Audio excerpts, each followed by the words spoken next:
little coffee.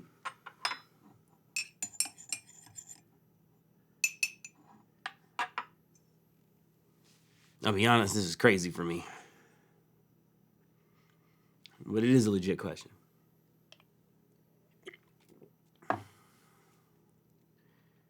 But to answer that, I gotta tell you how we met. It was south end of Seattle. This little hoop court. I used to kick it out a lot. Back then I was trying to take basketball serious. Probably because my friends was taking it serious. But I took it way too serious. And every time I was like, it was like a martial arts movie. You know what I'm saying? Every time I played, I was trying to get better. This super tomboy girl comes down and is like, yo, I want to play with you guys. Like I think my homie missed a shot. She got the rebound. I was like, yo, let me play. And I'm thinking, no. Nah, you can't play because you got these big ass earrings on. And like, so you're clearly here more to be cute than you are to here to really play ball. You know what I'm saying? Like, nah. She's wearing jeans. You know, we got on our whatever. You know what I'm saying? Nah. Her response to this, of course, was to throw this ball and hit me dead in my face, knock my glasses off in front of all my friends. Like, it was the collective, like, perfect quiet moment. And then just, oh, ooh, like a whole 9. Like, I heard about that. I'm still hearing about that. I'll probably hear about that for the rest of my life, you know? But, yeah. So originally when I met her, I was like, fuck her. I don't like this girl. I don't talk to her. I don't want to see her ever again. Fast forward a little bit, and it was like summer, and we used to do this thing in summer. We would go kick it, like the homies and the homegirls. We all go kick it in this jogging trail. And like I remember, it was my regular crew. This girl I know since like 4th grade, her friends, one of whom is friends with homegirl. So homegirl comes. I try to ignore her. We're out this jogging trail, and they have these big, like, weeping willow trees. And we used to tie them together and make swings, or like literally weave them together to make these pretty strong swings that you could sit on. And so you would like go down there with like a little girl or something that you like, and you push her on the little weeping willow swings, whatever. There she is sitting in a swing, which I didn't make, which I wish to God I had now. And there's me standing around looking goofy, not pushing anybody. So, yo, come push me. I was like, word. And I decided to do this to show that I'm over it. Everybody made a big deal out of it. It's not a big deal to me. But it was a big deal to me. So when I remember I cupped her knees and I pushed her. I pushed like a little bit too hard. And maybe it was like actually touching her for the first time, or maybe because I pushed too hard, and so like the wind flew in my face, and it had her scent on it. I remember she started moving in slow motion. And when she swung back to me, I was like in love. We kicked it that whole night. Like it was all of us together, but I was kicking it with her. And when everyone decided to go home, she didn't want to go home. You know, her dad was so heavy on drugs. Her brother was on his stupid shit. I don't want to go. There's nobody there for her who's like, there's nobody there for her, really. You know what I'm saying? So, you know, I was like, yo, you don't want to go home. You don't have to go home. I will stay out with you all night. And I did.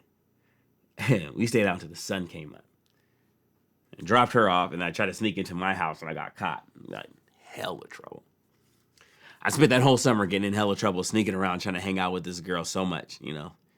Like, as much time as I could. She was like my best friend and my first girlfriend wrapped into one. It was like, it was dope. Her brother and I never got along. Not even a little bit. Part of his personality. Part of it is neighborhood shit. But most of it is, I think, his drug habits. He don't treat women well. And I think he assumes that's the way all men treat women. And so the idea that I was with his sister pissed him off. He felt she's the kind of girl that doesn't have sex until she's married. And that, I, you know, as close as we are, I must have been having sex with her. Mind you, we're young. We weren't doing any of that shit. Like, we made out a little bit here and there, but like we didn't have sex. Like, we were scared of that. I was terrified. My mom had basically put it in my head that if I looked at a girl wrong, she was gonna get pregnant, and then I'd be poor for the rest of my life. You know what I'm saying? So I wasn't even trying to do that. Plus, like these were real feelings. We figured we were gonna be together in our 20s, our 30s, our 40s, our 50s, for our rest of our lives. There's no reason for us to hurry. She tells me that he's pissed about this and he wants to come see me over it. And like part of it is like, I know that we're not doing it. So I'm like, I can convince him. Like, I'm not even like doing what you're saying. And then part of it too is also like, man, fuck this dude. Like, I'm tired of his shit. You know what I'm saying? Like, so I went to go see him. And she's like, yeah, no, don't, nah, man, stay home. Don't do this. You don't have to do this. Da, da, da. And I'm like, no, man, I'm going to see him. We're walking up the street. She's still telling me, just stay home. Just go back home. Let's just stay home. I see his car. Like a little car that him and his like homies, I don't even know whose car it was. They were always in it though. And there's always smashing around the hood in that little car. And I seen him. So I hit him up. What's up?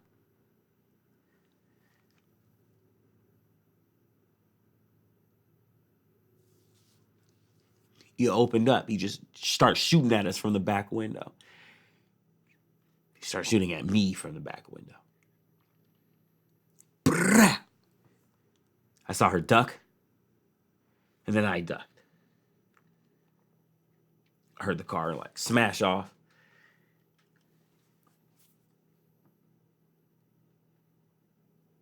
I got up. And there's all this blood on me. And I'm like, oh shit, I'm fucking shot. I'm shot.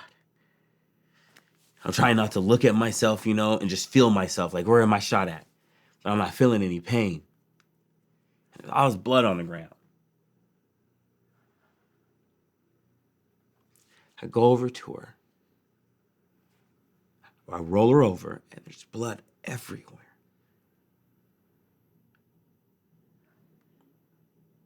And she's gone. I literally just heard her voice.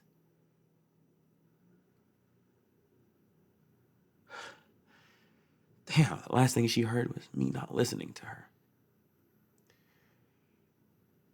Fuck.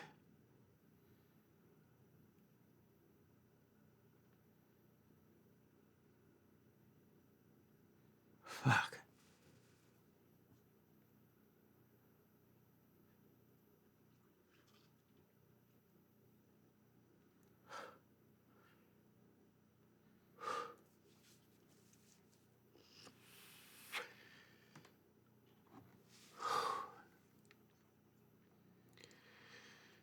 That was my first girlfriend. So where were you at?